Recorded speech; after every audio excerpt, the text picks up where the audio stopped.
और चलिए अब आगे बढ़ते हैं, बात करते हैं प्रधानमंत्री नरेंद्र मोदी के विदेश दौरे से जुड़ी हुई। प्रधानमंत्री नरेंद्र मोदी रियो पहुंच चुके हैं, जहां पर G20 सम्मेलन में हिस्सा लेने के लिए मौजूद है। बड़ी जानकारी आप तक पहुंचा दें। दरअसल ब्राजील में G20 शिखर सम्मेलन है। कार्यक्रम में शामिल होंगे प्रधानमंत्री नरेंद्र मोदी। ये 12वीं बार होगा जब वो सम्मेलन में हिस्सा लेंगे।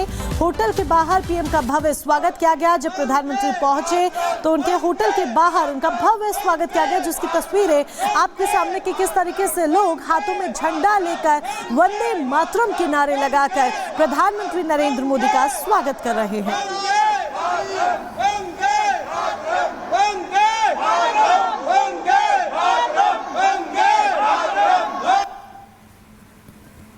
ये वो भारतीय हैं जिनके मन में प्रधानमंत्री नरेंद्र मोदी को लेकर, उनको देखकर बेहद उत्साह है और वो चाहते हैं कि प्रधानमंत्री नरेंद्र मोदी जब विदेशी सरजमी पर पहुंचे तो उनका हर जगह भव्य स्वागत किया जाए और भारत की छवि उनके मन में सदैव बरकरार रहे। और यही एक बड़ी वजह कि ये देखिए, प्रधानमंत्री नरेंद्र मोदी जब पहुंचते हैं तो किस तरीके से भारतीय समुदाय द्वारा भव्य स्वागत किया जाता है। लेकिन फिलहाल ये जो तस्वीरें आपके सामने हैं, ये G20 समिट से जुड़ी तस्वीरें हैं कि कब कब प्रधानमंत्री नरेंद्र मोदी G20 सम्मेलन का हिस्सा बने, जिसमें तस्वीरों में आप देख सकते हैं ऑस्ट्रेलिया में 2014 की बात, तुर्की में 2015 में, 2016 में चीन में हुआ, 2017 में Germany, then Argentina, Japan, Saudi Arabia, Italy, Indonesia, New Delhi, Brazil.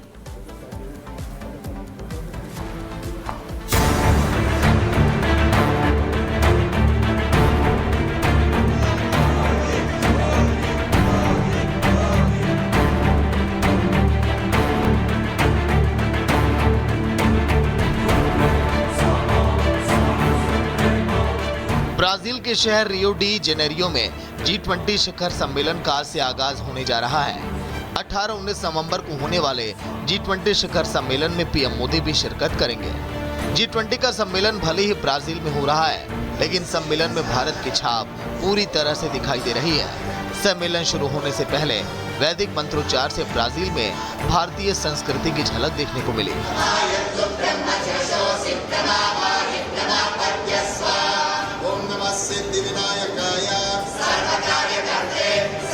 ये तस्वीर इस बात की गवाह है कि भारत एक बार फिर पीएम मोदी के नेतृत्व में G20 सम्मेलन में बड़ी भूमिका निभाने वाला है।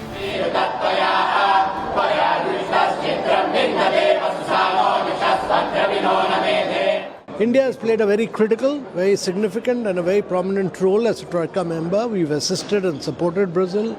Our job is to see that we provide all assistance. We provide intellectual support, and therefore we've worked in partnership with both Brazil and South Africa. G20 में 19 सदस्यीय देश, अफ्रीका और यूरोपियन यूनियन के सदस्य देश हिस्सा लेंगे। अफ्रीकी देशों की G20 में शामिल होने के बाद ये पहली बैठक है। पिछले साल 2023 में भारत ने अपनी अध्यक्षता के दौरान वॉइस ऑफ ग्लोबल साउथ मंच बनाकर अफ्रीकी देशों को G20 में शामिल किया था, जिसके बाद भारत ने ब्राजील को 2024 की अध्यक्षता सौंपी थी। भारत ने अपना मोटो और थीम वसुधैव कुटुंबकम, एक धरती एक परिवार रखा था, जबकि ब्राजील ने न्यायपूर्ण विश्व और सतत ग्रह का निर्माण रखा है। ब्राजील ने भूख और गरीबी के खिलाफ बहुपक्षीय समझौते का मसौदा तैयार किया है। डिप्लोमेटिक जानकारों का मानना है कि शिखर सम्मेलन में इसे आम सहमति से स्वीकार कर लिया जाएगा। इस बार G20 का स्वरूप पहले 18 शिखर सम्मेलन की तुलना में कुछ अलग होगा। G20 देशों के सामने कई चुनौतियां और समस्याएं हैं। रूस यूक्रेन युद्ध, इजराइल हमास युद्ध के कारण दुनिया दो खेमों में बटी हुई दिखाई दे रही है। प्रधानमंत्री नरेंद्र मोदी इस बीच यूक्रेन के राष्ट्रपति जेलेंस्की और रूस के राष्ट्रपति पुतिन से 2-3 बार मिल चुके हैं। भारत का रुख बहुत साफ है। पीएम मोदी पहले ही कह चुके हैं कि ये युद्ध नहीं, संवाद का युग है। भारत न किसी के पक्ष में खड़ा है और न ही विरोध में। एक्सेलेंसी, मैं जानता हूं कि आज का युग युद्ध का है नहीं। डेमोक्रेसी और डिप्लोमेसी और डायलॉग, ये सारी बातें ऐसी हैं कि जो दुनिया को एक स्पर्श करती हैं। आने वाले दिनों में शांति के रास्ते पर हम कैसे बढ़ सके।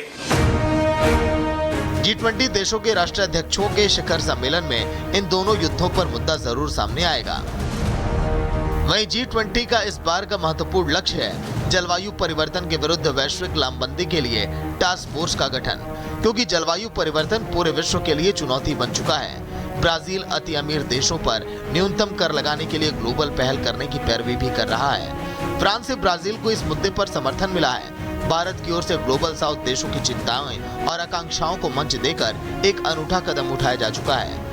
जिन गरीब देशों की आवाज दुनिया के किसी मंच पर नहीं सुनी जाती, जिनकी किसी को चिंता नहीं है, उनको भारत ने अपनी अध्यक्षता के दौरान न केवल मंच से लेकर उनकी समस्याओं को दुनिया के सामने रखा, बल्कि अफ्रीकी देशों को G20 में शामिल भी करवा लिया है।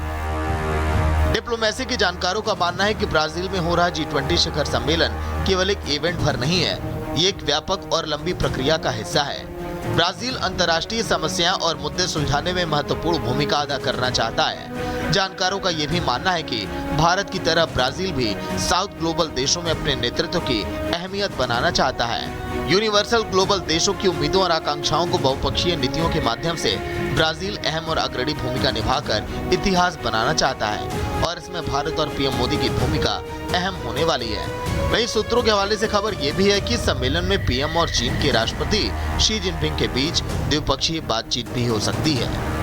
Bureau report, Republic Bharat. तो ब्राजील में G20 सम्मेलन है, प्रधानमंत्री नरेंद्र मोदी पहुंच चुके हैं और ऐसे में आपको बता दें कि इस बार के जो G20 सम्मेलन है उसके मुद्दे क्या क्या रहने वाले हैं। ये तमाम मुद्दे आपके सामने हैं। गरीबी और भुखमरी सबसे बड़ा मुद्दा, इस मुद्दे पर चर्चा होगी। जलवायु परिवर्तन, पोषण असुरक्षा, युद्ध संकट, जिस तरीके से युद्ध के हालात देखने को मिल रहे हैं, तो दूसरी तरफ आर्थिक सामाजिक विकास को लेकर भी फोकस रहने वाला है। तो ये वो 5 मुद्दे जिन पर फोकस रहेगा G20 में, ये वो मुद्दे हैं। इस बीच एक और बड़ी अपडेट आपको ये बता दें कि तमाम नेताओं का पहुंचना शुरू हो चुका है। प्रधानमंत्री नरेंद्र मोदी पहुंच चुके हैं। इसके अलावा तमाम और दिग्गज नेता भी एक एक कर पहुंचना शुरू हो रहे हैं। तस्वीरें आपके सामने हैं। ब्राजील में G20 शिखर सम्मेलन है। कई देश वैश्विक शांति का संदेश इस जमीन से देने वाले हैं। बुनियादी ढांचा एक प्राथमिकता रहने वाली है और यही एक बड़ी वजह है कि एक एक कर तमाम जो नेता है वो पहुंचना